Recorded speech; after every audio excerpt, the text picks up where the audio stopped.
Hello students, my name is Abhijit and today we are going to learn about Management Control System related chapter Profit Center from Mumbai University Board BCom, BBA, BAF, MCom, MS, MBA, BMS, CS, CS, CMA. Let's start. Hello students, मैं आपको ये topic के बारे में बताऊंगा profit and centre. इसके थोड़े example बताऊंगा, मीनिंग बताऊंगा और क्वेश्चन आंसर कैसे सॉल्व करते हैं, प्रैक्टिकल क्वेश्चन वो देखेंगे आगे। चलिए देखते हैं, स्टार्ट करते हैं। प्रॉफिट एंड सेंटर, इसका मतलब क्या होता है मैं आपको बता रहा हूं।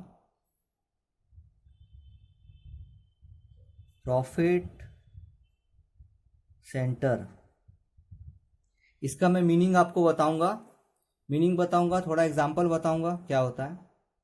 देखिए आप ध्यान से। Profit is the difference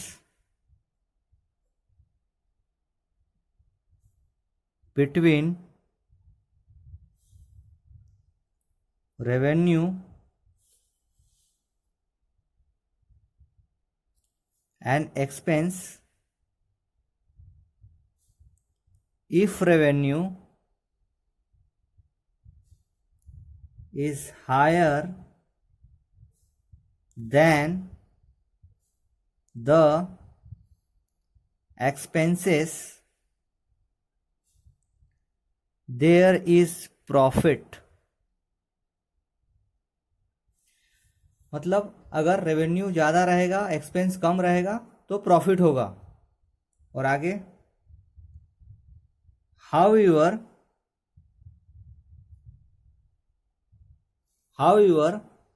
if the revenue is lower than the expenses, there is loss। तो कहने का ये मतलब है कि प्रॉफिट, अगर इनकम ज़्यादा है एक्सपेंस कम है तो प्रॉफिट होगा, और एक्सपेंस ज़्यादा है और इनकम कम है तो लॉस होगा। मैं आपको एग्जांपल बताता हूँ, देखिए एग्जांपल। इनकम माइनस एक्सपेंस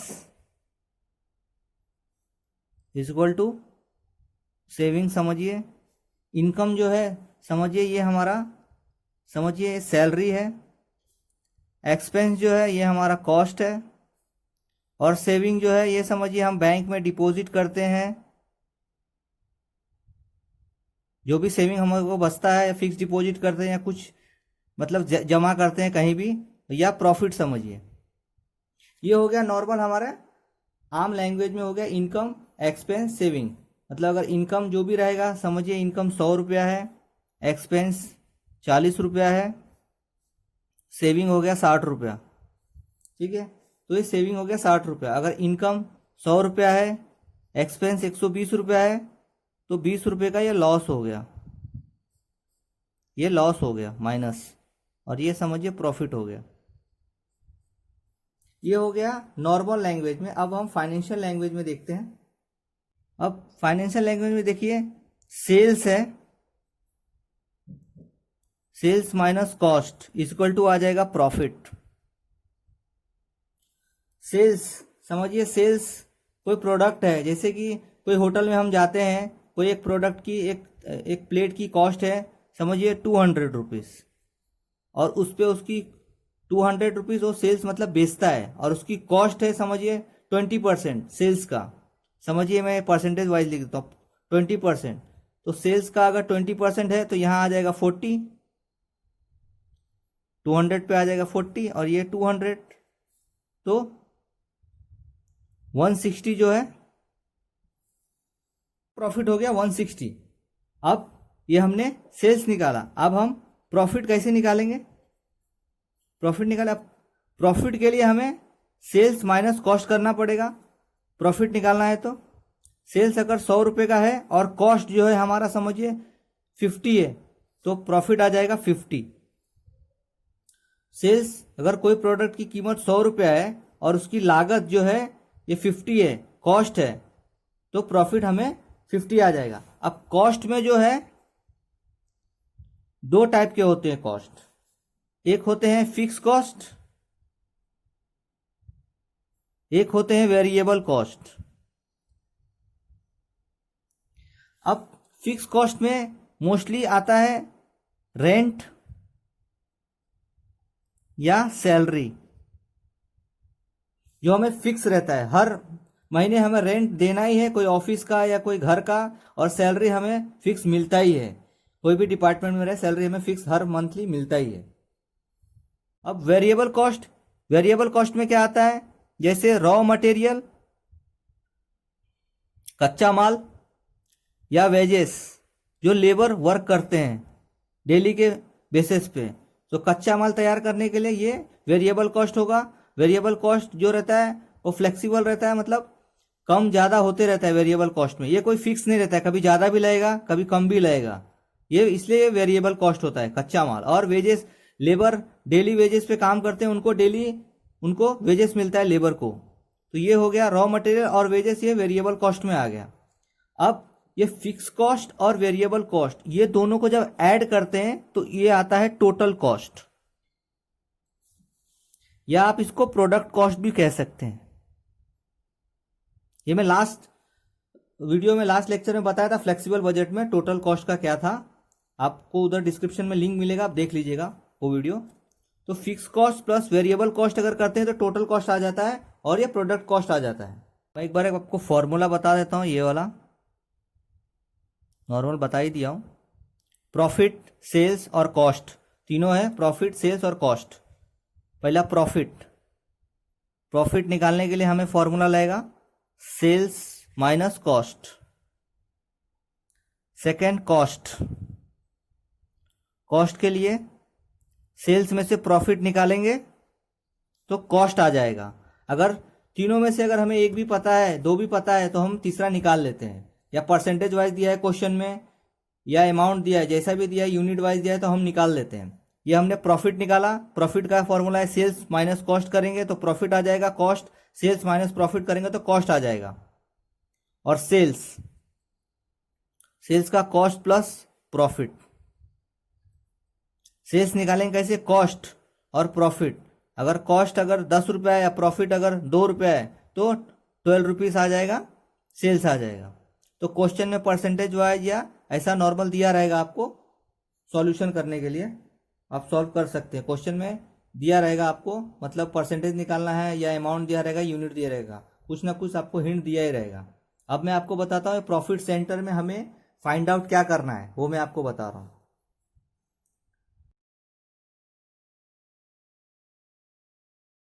अब हमें फाइंड आउट क्या करना है, ये क्वेश्चन में जब हम प्रैक्टिकल क्वेश्चन करेंगे प्रॉफिट सेंटर का, तो हमें फाइंड आउट क्या करना है वो मैं आपको बता रहा हूँ। पहले हम लिख लेते हैं profit centers are often evaluated on the basis of different measures of profitability like, या टाइप्स ऑफ प्रॉफिटेबिलिटी आप देख सकते हैं, मैं आपको बता रहा हूँ। इसमें अब हमें फाइंड आउट क्या करना है, first contribution margin, second direct profit,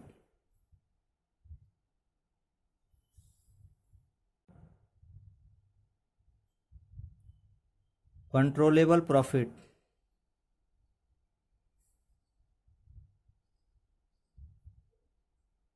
fourth EBIT margin, EBIT means earning before interest tax, fifth net income. ये हमें फाइंड आउट करना है क्वेश्चन में, ये हमें क्वेश्चन में दिया रहेगा, ये हमें निकालना है। तो क्वेश्चन के हिसाब से हम निकालेंगे जब हम प्रैक्टिकल क्वेश्चन करेंगे। नेक्स्ट वीडियो में मैं आपको बताऊंगा जब प्रैक्टिकल क्वेश्चन करेंगे तो हम ये सब निकालेंगे। अभी मैंने आपको थ्योरी बताया है, मैं आपको एक बार फिर से रिवाइज करा देता हूँ। प्रॉफिट सेंटर में क्या दिया था? Profit is the difference between revenue and expense. If revenue is higher than the expense there is profit, however is the revenue is lower than the expense there is loss. मतलब अगर revenue ज़्यादा है तो profit होगा expense के हिसाब से, अगर एक्सपेंस ज़्यादा है रेवेन्यू के हिसाब से तो लॉस होगा। तो ये था इसका डेफिनेशन। और भी बहुत सारे डेफिनेशन आपको मिल जाएंगे बुक्स में, नोट्स बुक में, जहाँ भी। मैं आपको सिर्फ ये एग्जांपल बता रहा हूँ और थोड़ा सा मीनिंग थ्योरी बता रहा हूँ। और इसका क्या था? इनकम माइनस एक्सपेंस किए तो सेविंग आता है, प्रॉफिट आता है। इनकम हमारा नॉर्मल तरीके से जो भी होता है सैलरी के हिसाब से आता है। कॉस्ट जो है हमारे घरेलू खर्चे के हिसाब से, एक्सपेंस को हम कॉस्ट बोलते हैं, खर्चा। और सेविंग जो होता है हम बैंक डिपॉजिट करते हैं, जो भी हमको बस बचता है पैसा हम बैंक डिपॉजिट में करते हैं या प्रॉफिट रखते हैं या कहीं भी हम इन्वेस्टमेंट करते हैं जो भी। तो हमें अगर सैलरी है 100 रुपया तो कॉस्ट है 40, तो सेविंग आ जाएगा 60।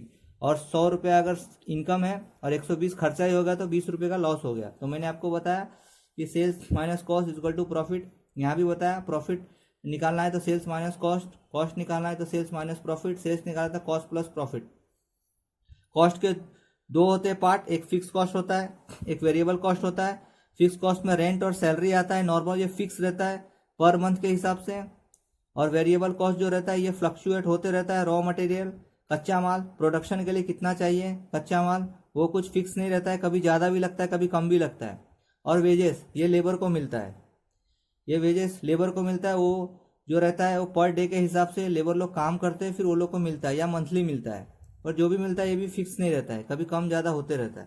फिर ये दोनों को fix cost plus variable cost दोनों को ऐड करते हैं तो टोटल कॉस्ट आ जाता है। इसका एक नाम है टोटल कॉस्ट, जो मैंने इससे पहले वाले क्लास में आपको बताया था वीडियो में। फ्लेक्सिबल बजट में टोटल कॉस्ट क्या होता है? Fix cost plus variable cost. और ये इसको टोटल कॉस्ट भी कहते हैं और प्रोडक्ट कॉस्ट भी कहते हैं। तो ये अपना मैंने आपको नॉर्मली थ्योरी बताया है। अब इसमें आएगा क्या क्या हमें फाइंड आउट करना है। Profit centre are often evaluate on the basis of difference measure of profitability. Like इसमें हमें निकालना क्या है, फाइंड आउट क्या करना है? कंट्रीब्यूशन मार्जिन करना है, डायरेक्ट प्रॉफिट करना है, कंट्रोलेबल प्रॉफिट करना है, ईबीआईटी मार्जिन करना है, अर्निंग बिफोर इंटरेस्ट टैक्स और नेट इनकम निकालना है। अब हम जब ये प्रैक्टिकल क्वेश्चन करेंगे तब हमें ये सब फाइंड आउट करना पड़ेगा क्वेश्चन के अकॉर्डिंग। ठीक है, अभी ये इसमें थ्योरी में बस इतना ही था। अब पूरा वीडियो देखिएगा, इसके लिंक आपको डिस्क्रिप्शन में मिल जाएंगे। If you want to give any suggestion also then you can comment. If you have any practical question related query then comment me. You are watching video, thank you so much।